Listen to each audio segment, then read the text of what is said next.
আসসালামু আলাইকুম বন্ধুরা, কেমন আছেন আপনারা? আশা করি সবাই ভালো আছেন। আলহামদুলিল্লাহ আমিও ভালো আছি। আবারও একটি নতুন ভিডিও নিয়ে আপনাদের সামনে চলে এসেছি। যারা মিজানুর রহমান আজহারীর ওয়াজ শুনতে ভালোবাসেন তারা ফুল ভিডিওটা দেখতে থাকবেন। আশা করি ভালো লাগবে। ভিডিওটি যদি ভালো লাগে একটি লাইক, কমেন্ট ও শেয়ার করবেন বন্ধুরা। চ্যানেলটি সাবস্ক্রাইব করে পাশে থাকবেন বন্ধুরা। ভালো থাকবেন। আবু জাহেল ঘোষণা দিল, খবরদার, হজের মৌসুম, হাজী সাহেবরা গোটা বিশ্ব থেকে আসবে। আমার দলের কর্মীরা, তোরা যেটা করবি সেটা হচ্ছে হাজীদের কাছে যে বলবি মক্কায় নতুন এক পাগল আসছে, নতুন এক জাদুকর আসছে, নাম মোহাম্মদ। নাউজুবিল্লাহ পড়বেন না? খবরদার হাজী সাহেবেরা, এই পাগলের কাছে যেও না। সব হাজিরা গোটা বিশ্ব থেকে এসে মক্কার মিনা প্রান্তরে তাঁবুর ভিতরে ঢুকেছে। আর আবু জাহেলের টিম মেম্বাররা সব তাঁবুর ভিতরে উকি মাইরা কয়, খবরদার, নতুন পাগল আইছে। সবাই কয়, নাম কি? কয়, মোহাম্মদ। নতুন পাগল এসেছে, নাম মোহাম্মদ। নতুন জাদুকর এসেছে, তার নাম মোহাম্মদ। খবরদার, তার কাছে যেও না, তার কথা শোনো না। শুনলে তোমরাও পাগল হয়ে যাবা, তোমরাও পাগল হয়ে যাবা। সে এত বড় জাদুকর, মুহাম্মদ সাল্লাল্লাহু আলাইহি ওয়াসাল্লাম এত বড় জাদুকর। তার জাদু দেখলে, তার কথা শুনলে হাজবেন্ড ওয়াইফের মধ্যে সম্পর্ক বিচ্ছিন্ন হয়ে যায়। সে এত বড় জাদুকর, তার কথা শুনলে বাবা আর ছেলের সম্পর্ক ছিন্ন হয়ে যায়। সে এত বড় জাদুকর, তার কথা শুনলে বন্ধু বন্ধু আলাদা হয়ে যায়। খবরদার হাজী সাহেবরা, তোমরা হজ করতে এসেছো, করো, জমজমের পানি খাও আর খেজুর নিয়ে যাবা বাড়িতে, কিন্তু মুহাম্মদ সাল্লাল্লাহু আলাইহি ওয়াসাল্লামের কাছে যাওয়া যাবে না।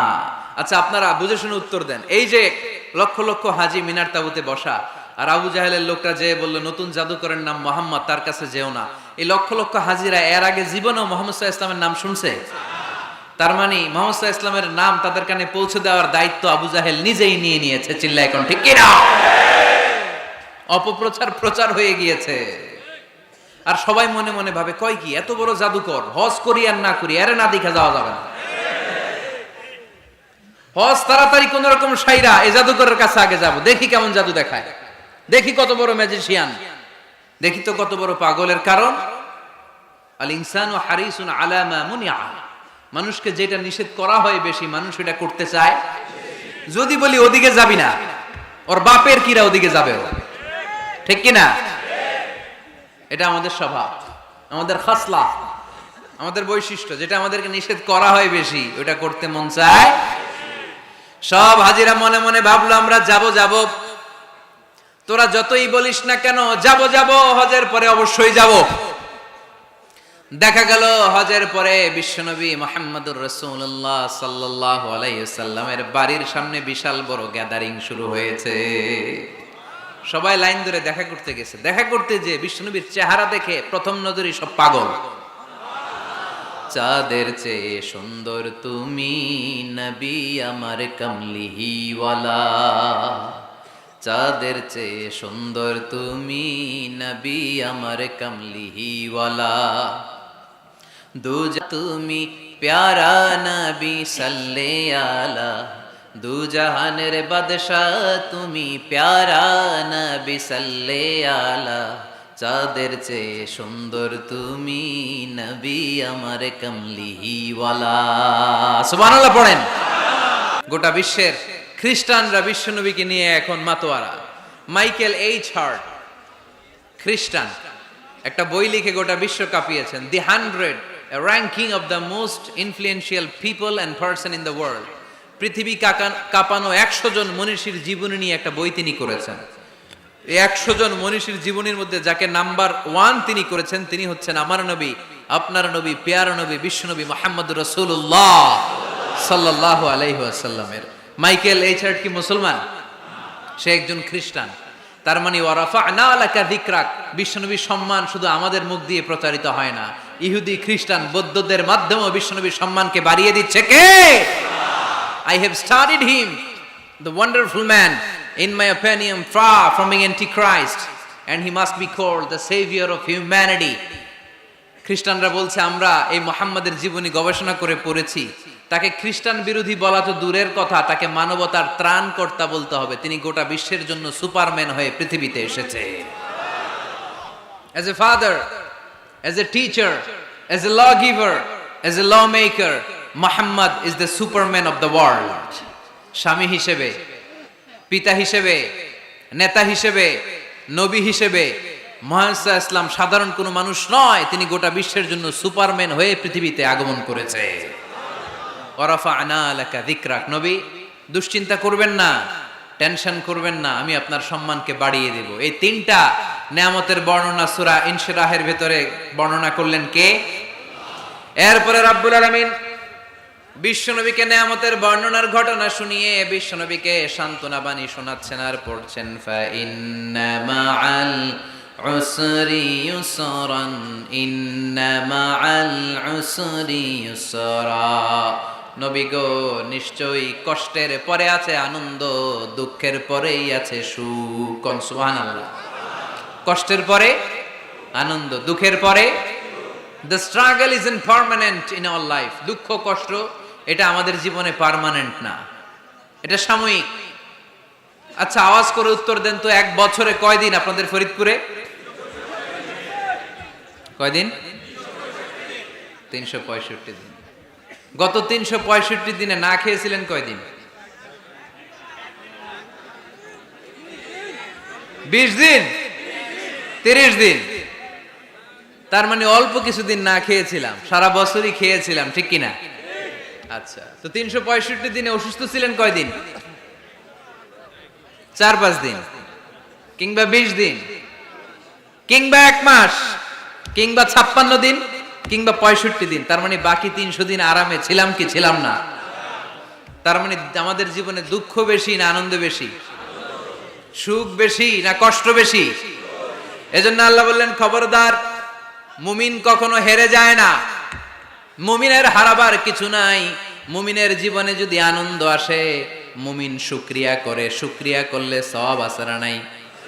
আর মুমিনের জীবনে যদি দুঃখ আসে, মুমিন সবর করে, ধৈর্য ধরে, ধৈর্যেও সওয়াব আছে না নাই? তাহলে আমাদের সব দিক দিয়েই তো লাভ। আনন্দের দিনগুলাতে শুকরিয়া করব, আর দুঃখের দিনগুলাতে ধৈর্য ধরবো, দুইটার মধ্যে সওয়াব আছে না নাই? এজন্য বিশ্বনবী বললেন, আজাবান লি আমরিল মুমিন, মুমিনের বিষয়টা খুবই আশ্চর্যের। ফাইন আসাবাতহু সাররাউন শাকারা, মুমিন যদি আনন্দে থাকে সে শুকরিয়া করে, শুকরিয়া করলে লাভ আছে না নাই? ওয়াইন আসাবাতহু দাররাউন সাবারা, আর দুঃখে পড়লে সে সবর করে, ধৈর্য ধরে, ধৈর্য ধরলে সওয়াব আছে না নাই? তার মানে আমাদের হারাবার কিছু আছে? মাঝে মাঝে আল্লাহ আমাদেরকে দুঃখ কষ্ট দিয়ে পরীক্ষা করতে চান, এগুলো আমাদের জন্য খারাপ নয়। এই দুঃখ কষ্ট বিপদ আমাদের কোমরকে সোজা করে, আমাদের পায়ের মাটিকে শক্ত করে, চিল্লায় বলেন ঠিক কিনা? প্রতিকূল পরিবেশে কিভাবে বাঁচতে হয় এই দুঃখ কষ্ট আমাদেরকে শিখায়। এজন্য মুমিন বান্দার বৈশিষ্ট্য হচ্ছে দুঃখ কষ্ট বেদনা জ্বালা এগুলোতে সে আপসেট হয় না, সে হাল ছেড়ে দেয় না, সে ভরসা রাখে একজনের উপর, চিল্লায় বলতে হবে তিনি কে? কারণ মুমিন জানে রাত্রি যত গভীর হয়, অন্ধকার তমানিসা ভেদ করে সুবহে সাদিক হয়। মুমিন জানে গর্ভবতী নারীর পেটের ব্যথা যেই দিন বাড়তে থাকে, ওই দিনই নতুন মেহমান আগমনের সময় ঘনাতে থাকে। মুমিন জানে তার জীবনে দুঃখ কষ্ট বিপদ যত বাড়তে থাকে, সুখের দিন কাছে আসতে থাকে। এজন্য মুমিনের হারাবার কিছু নেই। ফা ইন্না মাআল উসরি ইউসরা, ইন্না মাআল উসরি ইউসরা। নবী হে, কষ্টের পরেই আছে আনন্দ, দুঃখের পরেই আছে সুখ। আপনি সমস্যায় পড়েছেন, ওই সমস্যার সমাধানও আছে না নাই? এই পৃথিবীতে এমন কোন সমস্যা আছে যেটা সমাধান নাই? কথা বলেন। সমস্যা তৈরি করেছে কে? আবার সমাধানও দিয়েছে কে? Allah doesn't create a lock without its কি। আল্লাহ কখনো চাবি না বানাইয়া ওইটার তালা বানায় নাই। কথা কন। তালাও যেহেতু আছে, ওই তালার চাবিও বানিয়েছে কে? মা আনজালাল্লাহু দাআন ইল্লা আনজালাল্লাহু লাহু শিফা। আল্লাহ দুনিয়ায় এমন কোন রোগ পাঠায় নাই যেই রোগের ঔষধ বানায় নাই, এমন কোন রোগ নাজিল করে নাই যেই রোগের কোনো চিকিৎসা বানায় নাই, হয়তো সেটা আবিষ্কার হয় নাই। অনেকে ক্যান্সারের কথা বলতে পারেন যে হুজুর ক্যান্সার এমন রোগ, এই ক্যান্সার তার নাই কোনো অ্যানসার, কিন্তু বিজ্ঞানীরা বলতেছে এটারও অ্যানসার আবিষ্কৃত হচ্ছে। সুবহানাল্লাহ কইবেন না? কিছু কিছু ক্ষেত্রে হয়েও গিয়েছে। এজন্য দুঃখের পরেই আছে সুখ, কষ্টের পরেই আছে আনন্দ। এই দুনিয়াটাই এরকম, কষ্টের পরই আনন্দ। দেখবেন তারাবির নামাজ 20 রাকাত পড়তে কষ্ট লাগে না? কোমরে ব্যথা, হাঁটুতে ব্যথা, কিন্তু 20টা রাকাত যখন শেষ করে মসজিদ থেকে বের হই, একটা আনন্দ আছে না নাই? কষ্ট করে পরীক্ষার জন্য প্রিপারেশন নিলেন আপনি কয়েক মাস, কিন্তু ফলাফল যখন ভালো হয় তখন একটা আনন্দ আছে না নাই? সারাদিন রোজা রাখলেন রমজানে, কি কষ্ট, তৃষ্ণায় গলা ফেটে যায়, কিন্তু ইফতারির সময় যখন রুহাবজা শরবতটা খাই, কেমন লাগে? একটা আনন্দ আছে না নাই? এজন্য আল্লাহ বললেন فإن مع العسر يسرا إن مع العسر يسرا। ও নবী, কষ্টের দিন মক্কায় অল্প কিছু দিন, মদিনাতে আনন্দের দিন অপেক্ষা করছে। আমাদের জীবনে যদি দুঃখ কষ্ট আসে, আমরা ধৈর্য ধরবো, তাওয়াক্কুল করবো একজনের উপর, তিনি কে? কারণ আমরা বিশ্বাস করি কষ্টের দিন এটা চিরকালের জন্য নয়, সামনে আনন্দের দিন আমাদের জন্য সেট করে রেখেছে কে? তাহলে আমরা সূরাতুল ইনশিরাহ থেকে 3টা নিয়ামতের বর্ণনা শুনলাম, বিশ্বনবীকে কি সান্ত্বনা দেয়া হলো সেটা শুনলাম। এবার 2টা গাইডলাইন শুনে তাফসীর আমরা শেষ করব। শুনতেছেন? কষ্ট হচ্ছে তো উঠা বসা করতেছেন কেন? উঠলেন কারা কারা? শেষ করে দিব? দোয়া করে দেই। কি গাইডলাইন দিলেন শুনবেন? কে কে শুনবেন না হাত তোলেন।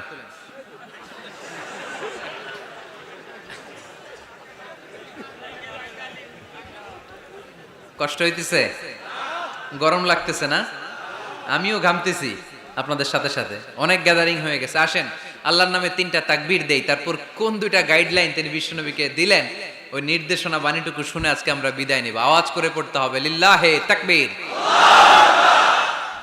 লিল্লাহে তাকবীর, লিল্লাহে তাকবীর। গাইডলাইন নাম্বার 1, ফাইদা ফারাগতা ফানসাব। নবী আপনি যখন অবসর হন, আপনি ইবাদতে মশগুল হন। ফানসাব ফিল ইবাদা, তাফসীর ইবনে কাসিরে এসেছে আপনি ইবাদতে মশগুল হন যখন আপনি অবসর পান। অবসর আল্লাহর দেয়া বড় নেয়ামত, এটা বিশ্বাস করেন? অবসর কিন্তু নেয়ামত। আমরা অনেকেই অবসর সময়কে কাজে লাগাই না, কিন্তু অবসর চলে যাওয়ার পরে যখন ব্যস্ত হয়ে পড়ি তখন বলি হায় রে, অবসরটা যদি কাজে লাগাইতাম। পরীক্ষার পরে 3 মাস ছুটি ছিল, এই 3 মাস অবসরে যদি পড়তাম তাইলে তো আজকে ভার্সিটিতে চান্স পেয়ে যেতাম, ঠিক কি না? এজন্য বিশ্বনবীর আল্লাহ বললেন, নবী ফাইদা ফারাগতা ফানসাব ওয়া ইলা রাব্বিকা ফারগাব। মাদানী জীবনে, মাক্কি জীবনে, দাওয়াতি কার্যক্রমের পরে, রাষ্ট্রীয় কার্যক্রমের পরে যখনই আপনি অবসর পাবেন তখনই আপনি ইবাদত করেন, তখনই বেশি বেশি আল্লাহর কাছে দোয়া করে। দোয়াটা খুব শক্তিশালী, কিন্তু আমরা অনেকে জানি না কি করে দোয়া করতে হয়। সিনসিয়ার দোয়া ইজ লাইক এ মিসাইল। আপনারা প্রায় পত্রিকায় শুনবেন আমেরিকা অমুক দেশে মিসাইল হামলা করেছে, শুনছেন? মিসাইল হামলা এমন হামলা, কত সেন্টিমিটার বেগে যে কোন জায়গায় অ্যাটাক করবে, যেখানে মারার কথা ওখানে পড়বে। ঠিক দোয়াটা হচ্ছে মিসাইলের মতো। আপনি যদি দোয়ার মতো দোয়া করতে জানেন, ওই দোয়াটাও জায়গা মতো যে ভেদ করবে। চিল্লা এখন ঠিক কিনা? কিন্তু আমরা দোয়া করতে জানি না, কি করে দোয়া করতে হয় এটা জানি না। বিশ্বনবীকে আল্লাহ বললেন, নবী ফাইদা ফারাগতা ফানসাব, যখন আপনি অবসর হবেন তখন আপনি দোয়া করেন, আল্লাহর কাছে চান। বেশি বেশি চাইলে খুশি হয় কে?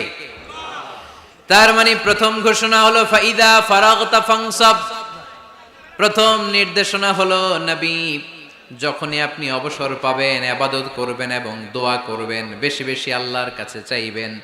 2 নাম্বার দিক নির্দেশনা হলো ওয়া ইলা রাব্বিকা ফারগাব, সব সময় আপনি আপনার আল্লাহর দিকে মনোনিবেশ করবেন। বিপদে পড়লে ডাকবো কারে? আমাদের অসুস্থতাকে সুস্থতায় পরিণত করে দিতে পারে কে? চাকরির জন্য পাগল পারা, চাকরি নাই, চাকরির ব্যবস্থা করে দিতে পারে কে? বিদেশে যেতে মনে চায়, পাসপোর্ট দিয়ে রেখেছি, ভিসা নাই, ভিসা লাগাই দিতে পারে কে? কিন্তু আমরা দুঃখ কষ্ট বেদনা কিছু একটা হইলেই সবার আগে আল্লাহরে শেয়ার করার আগে ফেসবুকে শেয়ার মেরে দিই, আছে না নাই? আপনাদের ফেসবুক অ্যাকাউন্ট আছে নাকি? কার কার আছে দেখি?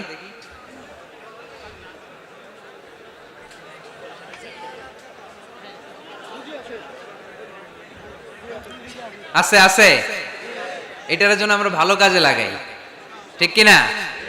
আপনি চাইলেই এমন ভাবে ফেসবুক ফ্রেন্ড লিস্ট করতে পারেন যারা ভালো ভালো জিনিস শেয়ার করে, যারা মোটিভেশনাল জিনিস শেয়ার করে, ইসলামের পক্ষে কথা বলে। আপনার এক একটা শেয়ারে অনেকের জীবন বেঁচে যেতে পারে, ঠিক কিনা? একজন মুমূর্ষু রোগীকে বাঁচাতে রক্তের প্রয়োজন, রক্তের গ্রুপ এ পজিটিভ, যারা রক্তদান করতে আগ্রহী তারা এই নম্বরে যোগাযোগ করুন। ফেসবুকে মাঝে মাঝে এরকম নিউজ আসে না নাই?